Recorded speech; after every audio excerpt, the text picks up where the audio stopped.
யோல நண்பா, welcome to Tamil gaming channel.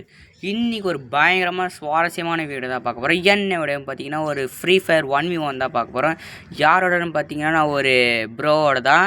இவரோட நம்ம எப்போ ஆடிப்போம் பார்த்தீங்கன்னா ரீசெண்டாக போட்டு இந்த ஸ்மாஷ் கார்ட்ஸோட தான் ஆடிருப்போம். ஸோ இவரோட நம்ம ஸ்மாஷ் கார்ட்ஸ் 1v1 ஆடிருப்போம்.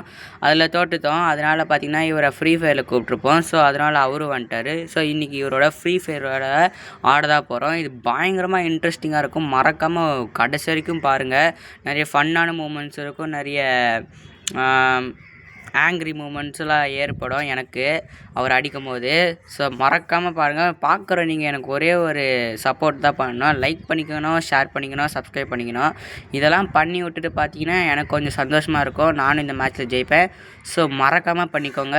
ஸோ ஸ்டார்டிங்லேயே பார்த்தீங்கன்னா அவர் என்கிட்ட சொல்லிட்டாரு, நீ என்ன கன் வேணால் எடுத்துக்கோப்பா, ஆனால் நான் only UMP, double barrel, desert eagle இந்த மாதிரி கன்னில் தான் ஆடுவேன். நீ என்ன வேணால் எடுத்து அழுத்திக்கோ, ஆனால் இது ஹெட்ஷாட் மேட்ச் தான் சொல்லிட்டாரு. ஸோ எனக்கும் கொஞ்சம் ஹெட்ஷாட்னா அவ்வளோ வராது. டெசர்ட் ஈகிள்னால் கொஞ்சம் அடிப்பேன் பாருங்கள். அதுக்குள்ளே வந்துட்டார். இவர் ஒரு பயங்கரமான டாப் பிளேயர். அந்த ஒன் டாப் நல்லா ஆடுவாருங்க. சத்தியமாக சொல்லணும்னா செம்மையாக ஆடுவார். MP40 சும்மா தலையை தெறிக்க விட்டுருவார். அங்கே பாருங்கள். இப்போ நான் ஏசி 8 வைக்க தான் போவேன், அதுக்குள்ளே எனக்கு அடிச்சிருவார். எனக்கு தான் செம்ம ஷாக்கு. எப்பட்றா நம்மளும் தான் அடிக்கிறோம், நம்மளுக்கு போகல, அவருக்கு மட்டும் தான் போகுது. இது ஒரு ஃபஸ்ட்டு கடுப்புங்க. இது என்னோடய ஃபஸ்ட்டு ஆங்க்ரி மூமெண்ட் தான். இன்னும் நிறைய இருக்குது, வெயிட் பண்ணுங்கள். ஸோ அடுத்து நம்ம டெசர்ட் ஈகிள் எடுத்துக்கலாம். எனக்கு கொஞ்சம் டெசர்ட் ஈகிள் அதிகமாக ஆட வராது, ஆனால் கொஞ்சம் நல்லா ஹெட்ஷாட் அடிப்பேன். ஸோ அதுக்காண்டி தான் நான் அடிக்கடி டெசர்ட் ஈகிள் எடுக்கிறது. ஸோ அவர்கிட்ட சொல்லிட்டேன், ப்ரோ எனக்கு டெசர்ட் ஈகிள் தான் நல்லா வரும், நான் அதுலேயே ஆடுறேன், என்ன நீங்கள் அதில் முடிஞ்சால் தோக்க வச்சுருங்கன்னு தெரியாமல் சவால் வேறு விட்டேங்க. ஸோ கடுப்பான அவர் இருப்பா இரு 7 ரவுண்டு இருக்குல்ல வச்சு செய்யலான்னு சொல்லிட்டாருங்க. அதுக்கு 7 ரவுண்டு என்ன நடக்க போகுதுன்னு தெரில. அதுக்கு முன்னாடி நம்ம இந்த டெசர்ட் ஈகிள் அவரை அடித்து முடிச்சிடணுங்க. ஏன்னா எனக்கு கொஞ்சம் பயமாகவே இருக்குது. ஏன் பயம் பார்த்தீங்கன்னா, இவர் என்ன அடிச்சிட்டாருன்னா எனக்கு ரொம்ப அசிங்கமாக போய்டும்ல, அதாங்க.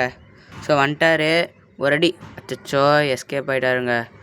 வாங்க சே, நம்ம கரெக்டாக அதை ட்ரிகர் அவ்வளோதான் போடு. கரெக்டாக இழுத்து வச்சோம் பாருங்கள். கரெக்டாக அடிச்சது மண்டை தெரிச்சிச்சு. அங்கே பாருங்கள் எப்படி கிடக்குறாரு.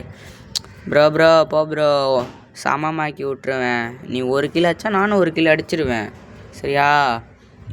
அடுத்து என்ன வாங்கலாம்? சரி 2 டபுள் பேரலுக்கு அதுவே போதும். ஷார்ட் ரேஞ்சில் அவ்வளோ ஆட வேணாம். பாருங்க, நம்ம தான் இப்போ சேமாக இருக்கனால அவர் கொஞ்சம் கடுப்பாகிட்டார். திட்டுறாரு, என்னடா நீ இப்படி ஆடுற அப்படின்னு சொல்லி என்ன திட்டுறாரு. நல்லா தானேங்க ஆடுற, நீங்களே சொல்லுங்கள். நல்லா ஆடுறேன்னா ஒரு ரெட் ஆர்ட்டை கமெண்ட் பண்ணி விட்ருங்க. இல்லை அது அவர் நல்லா ஆடுறான்னா ஒரு ப்ளூ ஆர்ட் கமெண்ட் பண்ணி விட்ருங்க. ஸோ பார்க்கலாம். ஸோ இப்போ பார்த்தீங்கன்னா அவர் இந்த பக்கம் தான் வரேன்னு சொன்னார். வருவாரான்னு பார்ப்போம். ஸோ அவரும் நானும் பார்த்தீங்கன்னா காலில் தான் பேசி ஆடுறோம். ஸோ அது வாய்ஸ் கேட்காதீங்க. ஸோ எங்கே அவர்? ப்ரோ வெளியே வா ப்ரோ. என்ன ப்ரோ உள்ளே இருக்க? உள்ளேருந்து என்ன ப்ரோ அவார்டா வாங்க போகிற? என்னங்க சொன்னோன்னே வெளியே வந்துட்டார் புஷ்குன்னு. வா ப்ரோ. இப்போ மண்டை தெரிக்க போகுது ப்ரோ. Open challenge bro. முடிஞ்சால் ஹெட்ஷாட் அடிச்சுக்க ப்ரோ டபுள் பேரில். சுச்சோ இங்கே சொல்லி முடியலங்க. ஓப்பன் சேலஞ்சுன்னு ஹெட்ஷாட் அடி முடியுன்னு அதுக்குள்ளே லாஸ்ட்டாக இருப்பாருங்க. இதுதானாங்க எனக்கு இதை ரொம்ப பிடிக்கும். சொல்லி முடிக்கிறதுக்குள்ளே ஒரு விஷயத்த பண்ணி முடிச்சிடுவார், அதாவது கேமில். ஓகேயா? ஸோ பார்த்திங்கன்னா நான் டெசர்ட் ஈகிள் எடுத்துக்கிட்டேன்னா இல்லை பிஸ்டலு மாற்றிக்கோ. டெசர்ட் ஈகிள் எடுத்துக்கலாம். வேறு கன்று தேவைப்படுமா? ஏசி 80 லாங் ரேஞ்சுக்கு தேவைப்படும். இந்த M590 ஒரு புதுசாக ஒரு கன்று வந்திருக்குங்க. இதை நான் லோன் வெல்ஃபில் ஆடிருக்கேன், நல்லாவே ஆடுவேன். ஸோ அதனால் நான் இதை எடுத்திருக்கேன். இது பார்த்திங்கன்னா 1 புல்லட் போவோம், அதுக்கப்புறமா ஒரு பாம் போவோம். ஸோ அந்த பாம் போய்ட்டு ஹெல்த்து போவோம், புல்லட்லேயும் ஹெல்த்து போவோம். ஸோ அதான் கைஸ், எனக்கு இந்த கன் ரொம்ப பிடிக்கும். ஏசி 80 பார்த்திங்கன்னா நான் மோஸ்ட்டாகவே ஆடுவேன். ஆனால் பாருங்களேன், ஏசி 80 விட இந்த M590ன்ற கன் எவ்வளோ பெருசாக இருக்குது பாடி. பெரிய விஷயந்தான். வா ப்ரோ. கிட்ட வா. அங்கே இந்த கன்று எனக்கு இப்போ ஆட வரல, அடிச்சிட்டேன் அவ்வளோதான். எனக்கு இந்த டபுள் வேரில் கச்சா மட்டும் எனக்கு இல்லை, அவர் கையில் கச்சா மட்டும் செம காண்டாக வருதுங்க. எனக்கு ரொம்ப காண்டுங்க. இந்த வாட்டி நான் ஒன்லி டெசர்ட் ஈகிள் ஆடலான்னு முடிவு பண்ணியிருக்கேன். ஆனால் வெறும் டெசர்ட் ஈகிள்னா அடித்து பொழந்துடுறாரு. என்ன பண்ணலாம்? சரி வெறும் டெசர்ட் ஈகிள் ஒரு வாட்டி தான் ஆடி பார்ப்போமே. ஃபஸ்ட்டு வாட்டி அப்படி தான் ஆடியிருப்போம். ஒரு வாட்டி ஒரு க்ளோவால், நான் எது க்ளோவால் எடுக்கிறேன்னு எனக்கே தெரில, அவராச்சும் யூஸ் பண்ணுவார். ஸோ நான்லாம் யூஸே பண்ண மாட்டேன். கடமைக்குன்னு எடுத்துப்பேன், எல்லோரும் எடுக்கிறாங்க நானும் எடுத்துக்கணும்ல. ஸோ அதனால தான் எடுப்பேன். ஆனால் அடிக்கடி யூஸ் பண்ணுவேன். எப்போ பார்த்தீங்கன்னா ஒரு கிளாஷ் ஸ்குவாடில் தான் சிஎஸில் தான் யூஸ் பண்ணுவேன். ஸோ மோஸ்ட்டாக நான் ரூம் மேட்ச்சில் எதுக்கு யூஸ் பண்ணதில்லை. கடமைக்குன்னு எடுப்பேன், ஆனால் யூஸ் பண்ணுவேன். எப்போனா இந்த அழுத்துறவங்களாம் வருவாங்கள்ல, வெறும் ஹெட்ஷாட் இல்லாமல் பாடி ஷாட்டோட, அவங்கக்கிட்ட தான் நான் அதிகமாக யூஸ் பண்ணுவேன். பாருங்கள், இப்போ கூட ஒரு வால் யூஸ் பண்ணுறாரு. என்கிட்ட வால் இருக்குது, இருந்தும் நான் யூஸ் பண்ண மாட்டேன். ஏன்னா எனக்கு அது பிடிக்காது, மறைஞ்சிருந்து ஆடுற மாதிரி இருக்கும். ஆனால் நான் அப்படி தான் ஆடினோம் ஃப்ரீ ஃபயர்லாம். ஸோ இவர் இப்போ படுத்துப்பார் பாருங்களேன், அப்படியே படுத்துக்கிட்டு அடிப்பாருங்க என்னை. அதுதான் எனக்கு செம்ம காண்டாயிடும். எனக்கு பார்த்துக்கினோடனே அக்யூரேஸே கிடைக்காது, எய்மிங்கே போகாதாங்க. ஆனால் அவர் மட்டும் நச்சிருவார். இப்போ அவங்க பாருங்களேன், கரெக்டாக எகுற அவர் கரெக்டாக வைக்கிறாரு மண்டையிலே. அவர் எமௌண்ட் போடுவாருங்க, அது எனக்கு தெரியாது. ஸோ நான் வந்து ரொம்ப நாளாக ஆடாமல் வந்துட்டேன்னா, அதனால் நிறைய டவுன்லோட்ஸ் பண்ண வேண்டியது நிறைய இருக்குது. ஸோ அவர் பார்த்திங்கன்னா பழைய டாப்அப் பிளேயரு. அவர் எல்லா கேமும் ஆடுறாருங்க. ஸ்மாஷ் கார்ட்ஸ் நல்லா ஆடுறாரு, இதுவும் நல்லா ஆடுறாரு. அடுத்து நான் அவர்கிட்ட ஒன்று சொல்லிட்டேன், ப்ரோ நீ யூஎம்பி எடுத்துக்கோ, நானும் யூஎம்பி எடுத்துக்கிறேன். என்கிட்ட வந்து பயங்கரமான ஸ்கின் இருக்குது, பேப்பர் கட்டு ஸ்கின் இருக்குது. என்கிட்ட இது ரொம்ப பிடிக்கும் ப்ரோ எனக்கு. நான் அதனால் இதை ஒன்று அடித்தேன்னா எனக்கு ரொம்ப பெருமையாக இருக்கும் போன்னு சொன்னேன். அதுக்கு அவர் சொன்னார், நீ அடிச்சுக்கப்பா, என்கிட்ட வேறு கட்டு இருக்குது அப்படின்னாரு. அப்படியா, அது என்னதுன்னு கேட்டேன். அதெல்லாம் சொல்ல முடியாது, அடிச்சிட்டக்கப்புறம் காட்டுறேன்னாரு. நீ என்ன ப்ரோ அடித்து காட்டுறது? நான் அடித்து காட்டுறேன் ப்ரோ. இதை பாரு பாரு, பின்னாடி பாரு, பின்னாடி பாரு, பாரு பாரு, பின்னாடி பாரு ப்ரோ, பேப்பர் கட்டு. பார்த்தீங்கன்னா இப்போ அவர் 4 நான் 2 சமமாக இருக்கும். சமமாக இல்லை, 2 டிஃப்ரென்ஸாக இருக்குது. ஸோ ஓகே, இப்போ நம்ம எமௌண்ட் போட்டு மாஸ்க் காட்டலாம். பெட்டிக்கு எமௌண்ட் போட முடியுமா? என்ன பெட்டி இல்லையா? என்னங்க பெட்டி இல்லைன்னு சொல்லிட்டு. சரி வாங்க வணக்கம் வைப்போம். வணக்கம் கைஸ், வீடியோ பார்க்கலாம், மறக்காம லைக் பண்ணிக்கோங்க, ஷேர் பண்ணிக்கோங்க. அவர் சொன்னார், உன்னால் எமௌண்ட் போட்டு நடக்க முடியுமா அப்படின்னு கேட்டார். முடியாது அப்படின்னு சொன்னேன். அதுக்கு சொன்னார், என்னால் நடக்க முடியுமே அப்படின்னாரு. ஸோ நாங்கள் இப்போ ஒன்று சொன்னோம், எமௌண்ட் போட்டதுக்கப்புறம் அவருக்கு ஒரு ஐடியா வந்துச்சான், நீயும் நானும் எமௌண்ட் போட்டு அடிப்போம் அப்படின்னு சொன்னார். ஓகே செய்யலாம் இன்னும் நானும் சொல்லிட்டேன். அப்போ அவர் வந்தார், நான் எமௌண்ட் போட்டிருந்தா ஒரு அடி அடித்தேன், எஸ் ஆகிட்டாரு. இருப்பா இரு, நான் ஆட்ரா பிடிச்சிட்டு வரேன்னாரு. சரி ப்ரோ போய் பிடிச்சிட்டு வா அப்படின்னு சொல்லி விட்டுட்டேன். அது வரைக்கும் நான் உங்களுக்கு வணக்கம் வச்சுன்னுக்கிறேன். இல்லையா வாங்க கைஸ் டான்ஸ் ஆடலாம். அடிக்கலாமா ப்ரோன்னு கேட்டேன். சரி வந்து அடினாரு. அடிக்கலான்ட்டு அப்போ வெளியே வரணும்ல. வா 1 2 3, சோப்பு டப்பா ஃப்ரீ, சோப்பு டப்பா ஃப்ரீ ப்ரோ, வெளியே வா, உனக்கு சோப்பு டப்பா ஃப்ரீயாக தரேன், வா ப்ரோ சோப்பு டப்பா ஃப்ரீ. இன்னும் சொன்னனே வந்துட்டார் பாருங்க. நீ வந்தேன்னா சோப்பு டப்பா இல்லை, ஹெட்சாட் தான் ப்ரோ ஃப்ரீயாக தர முடியும். சாரி ப்ரோ, இப்போதைக்கு சோப்பு டப்பா ஸ்டாக்கில் இல்லை, ஹெட்சாட் தான் ஸ்டாக்கில் இருக்குது. அது வேணால் தந்துட்டேன், கோச்சிக்க மாட்டிங்களா நீங்கள்? அடுத்த வாட்டி வாங்க சோப்பு டப்பா தரேன். ஸோ அவர் பயங்கரமாக கலாச்சாச்சு. இப்போ காண்டேறிட்டாருங்க அவர். பக்கத்துலேருந்து ஃபோன் காலே காண்டேறிட்டாருங்க. டே என்னடா கலாய்க்கிற, வீடியோ முன்னாடியே கலாய்க்கிற நீ? சரி இரு இன்னும் எத்தனை மேட்ச்? 3 மேட்ச் இருக்குது, உன்னை வச்சு செய்கிறேன்டா அப்படின்னு சொல்லிட்டாரு. அச்சச்சோ வச்சு செய்வீங்களா? அதெல்லாம் முடியாது. ஆஹா என்கிட்ட வேறு டபுள் பேரல் எக்ஸ் இருக்குங்க. இது அவர்கிட்ட போயிடுச்சுன்னு வச்சுக்கோ, நான் இப்போ அடிச்சிட்டாருன்னா டேஞ்சரு. எங்கேயாச்சும் போடணும் இந்த டபுள் பேரல் எக்ஸை. இருங்க நான் போய்ட்டு இந்த பக்கமாக ஒரு வீடு இருக்குது, அதுக்கு முன்னாடிக்கா இந்த பக்கம் போட்டுடுறேன்.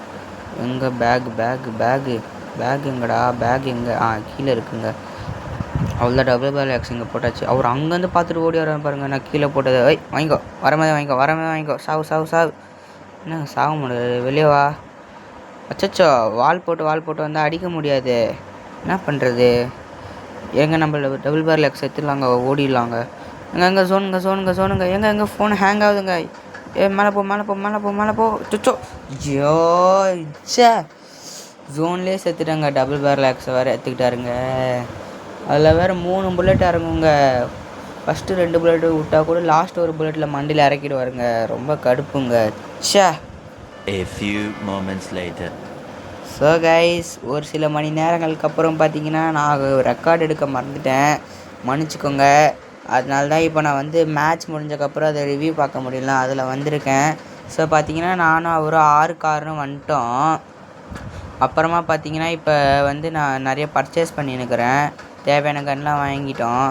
ஸோ பார்த்தீங்கன்னா ஒரு M590 கன் இருக்குது, அடுத்து ஒரு MP40 இருக்குது, ஒரு டெசர்ட் ஈகிள் இருக்குது. ஸோ இதை வச்சு அவர் முடிக்க முடியுமா தெரில. ஸோ வாங்க பார்க்கலாம். இந்த பக்கமாக தான் ஏறி வருவார்னு நினைக்கிறேன். மன்னிச்சுக்கோங்க கைஸ், நான் ரெக்கார்டு தான் எடுத்தேன் நினச்சேன். ஆனால் ரெக்கார்டு வந்து ஆஃப் ஆயிடுச்சு. ஸோ அதனால் பார்த்தீங்கன்னா நான் முடிச்சதுக்கப்புறம் வந்திருக்கேன். அதை ஒரு மேட்ச் முடிஞ்சதுக்கப்புறம் ரிவ்யூ பார்க்கலாம்ல, அதில் தான் வந்திருக்கேன். மன்னிச்சுக்கோங்க. ஸோ இது வேறு மேட்ச்சில் இல்லை கைஸ், அதே மேட்ச் தான். நாங்கள் உங்களை ஏமாத்துறேன்னு நினச்சிக்காதீங்க. ஸோ ஒன் டாப்பே வாங்க மாட்டேங்கிறாருங்க டெசர்ட் ஈகிளில். MP40 அழுத்தி பிடி போயாடி. 64 பேச்சு. வா வெளியே வா ப்ரோ. என்ன ப்ரோ நீ டைம் ஆகிற? வியூவர்ஸ் வேறு காத்துனுக்குறாங்க. வெளியே வந்தேன்னா சட்டுன்னு முடிச்சுட்டு போயிடலாம்.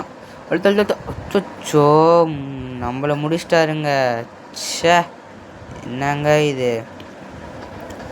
ஓகே கைஸ், அப்புறமா பார்த்தீங்கன்னா நான் மேட்சை விட்டு வெளியே வந்துட்ட பிறகு அவர்கிட்ட சொன்னேன், ப்ரோ நீ என்ன அடிச்சிட்ட, ஓகே அதை நான் கண்டிப்பாக வீடியோ போட்டுருவேன். அதுக்கு முன்னாடி என் கூட ஒரே ஒரு லோன் இல்லைப்பா ப்ரோ, அதிலாச்சும் ஒன்று அடித்து வீடியோ போடுறேன்னு சரின்னு சொல்லி வந்தார். ஃபஸ்ட்டு மேட்ச்சே AWM எடுத்து கொடுத்துட்டாரு கையில். எனக்கா AWMே வராதுங்க, ஸ்கோப் வேறு கருப்பாக வரும். இதில் பொறுமையாக வச்சு அடிக்க வேண்டியதாக இருக்கும். ஆனால் இதில் அவர் பயங்கரமான பிளேயர் போல். ஃபஸ்ட் ரவுண்டே முடிச்சிட்டாரு. எனக்கு வேறு செம்ம காண்டாகுதுங்க. சோபா என்ன பண்ணுறதுனே தெரில. இந்த பக்கமாக வரவன்னு பார்த்தா அந்த பக்கமாக ஒரு 150 போட்டார். அடுத்து இந்த அவ்வளோதான். எங்கே ஃப்ளூக் ஷாட்டுங்க, சத்தியமாக நான் சொல்கிறேன். அவரோட நான் மேலே ஹெட்ஷாட்டு வைக்கலான்னு பார்த்தேங்க. ஆனால் கீழே புல்லட்டு போயிடுச்சு. ஆனால் அவர் கையில் மட்டும் MP40 கச்சிது, நான் காலி. ஸோ நான் டெசர்ட் ஈகிள் நல்லா ஆடுவேன்னு உங்ககிட்ட ஃபஸ்ட்டே சொல்லியிருக்கேன். கொஞ்சம் நல்லா ஆடுவேன். ஸோ அதனால தான் டெசர்ட் ஈகிள் எடுத்திருக்கேன். மற்றபடி அவன் சீன் போட தான் எடுக்கிறான்னா நினச்சிக்காதீங்க. நான் நல்லாவே ஆடுவேன் அதில் கொஞ்சம். ஸோ அங்கே இருக்காரா, இந்த பக்கமாக வருவாரா, இல்லை ஃபஸ்ட் நம்ம இடத்துல வெயிட் பண்ணலாம், அவரே வரட்டும், வர வச்சு அடிப்போம். சச்சோ இல்லை ஒன்லி ஹெட்ஷாட் இல்லைல்ல, மறந்தே போயிட்டேங்க. அழுத்து எங்கே இன்னொரு புல்லட். ஷோப்பா ஏங்க 1 செகண்ட் கேப் போட்டால் தான் நான் ஒரு புல்லட் இறக்கியிருப்பேங்க அவர் மேலே. சத்தியமாக செத்துருப்பாருங்க. என்னங்க இது. ஐயோ, கரெக்டாக அவர் எப்படி தான் அடிக்கிறேன்னே தெரிலங்க. ஆனால் அவருக்கு உங்களுக்கு ஒரு விஷயம் சொன்னால் நீங்கள் நம்ப மாட்டீங்க. அவருக்கு தான் நான் டபுள் பேரலில் ஹேண்டில் பண்ண சொல்லி கொடுத்தேன். இப்படி அடித்தாதான் அப்படி போகணும்னு. ஆனால் எனக்கு வரல, அவருக்கு நல்லா வருது. அடிக்கடி அவர் என்னை டபுள் பேரல் அடித்ததுக்கப்புறம் சொல்லுவார், பாத்தியா இதுதான் நீ தான் எனக்கு சொல்லி கொடுத்த, ஆனால் நான் உன்னை அடிக்கிறேன் எப்படின்னு சொல்லுவார். என்னங்க காணாமல் போயிட்டார். ஜோனில் கீழே ஜோனில் எலிமிட் ஆகிடாம பார்த்தா இங்கே நிற்கிறாரு. என்னங்க இவர் பளிச்சுன்னு இருக்கிறார் தலையிலேயே. செம்ம காண்டு வருது. இதுலேயே தோற்றுட்டோன்னா ரொம்ப அசிங்கமாக போயிடுமே. சரிங்க, நான் இப்போ உங்கள்கிட்ட ஒரு கொஷின் கேட்குறேன். ஸோ நீங்கள் அடுத்ததாக என்ன கேம் ஆடி போகலான்னு மறக்காமல் கமெண்ட்டில் சொல்லுங்கள். ஸோ சர்வைவல் பார்ட் 2 நம்ம க்ரியேட்டிவ் பார்ட் 2 போட்டிருக்கோம். அதுக்கும் நீங்கள் உங்களால் முடிஞ்ச அளவுக்கு சப்போர்ட் கொடுத்தீங்க, ரொம்ப நன்றி. அடுத்ததாக என்ன கேம் ஆடலான்னு மறக்காமல் கமெண்ட்டில் சொல்லுங்கள். ஸோ அதையும் நம்ம ஆடி போடலாம். எங்கே M10ங்க அழுத்திடலாங்க. அழுத்து ஐத்திப்படி போயாடி ஐத்திப்படி. எனக்கு வர இங்கே செம்மையாக ஹேங் ஆகுதுங்க. செம்மையாக நவுத்த கூட கஷ்டமாக இருக்குங்க, அவ்வளோ ஹேங் ஆகுது. அடிக்கடி ஹேங் ஆகி முடியும் போது கரெக்டாக நான் அடிச்சிடுறாரு. நான் எப்போ ஜம்ப் பண்ணால் இது அப்புறமா ஜம்ப் ஆகுது, எப்போ புல்லட் ஆகுனா இது அப்புறமா புல்லட் போகுது பாருங்கள். இப்போ கூட அவர் உடம்பு தான் அடித்தேன், ஆனால் மேலே பட்டுச்சு, எங்கேயோ பட்டுச்சு. அவ்வளோதான், இதுலேயும் தோற்றுட்டோம். ஸோ கைஸ், இந்த வீடியோ அவ்வளோதான். இந்த வீடியோ மட்டும் பிடிச்சிருந்தா ஒரு லைக் பண்ணிக்கோங்க, ஷேர் பண்ணிக்கோங்க, சப்ஸ்கிரைப் பண்ணிக்கோங்க. கவலைப்படாதீங்க, 2 மேட்ச்சில் தோற்றுருந்தாலும் அடுத்த வர மேட்ச்சில் நம்ம கண்டிப்பாக ஜெயிப்போம். ஸோ அடுத்தது என்ன வீடியோ போடலான்னு மறக்காமல் கமெண்ட்டில் சொல்லுங்கள். அதுவரையும் உங்களிடம் விடைபெறுவது தமிழ் கேமிங் கவின். அடுத்தது என்ன வீடியோ போடலான்னு மறக்காமல் கமெண்ட்டில் சொல்லுங்கள். By guys, take care.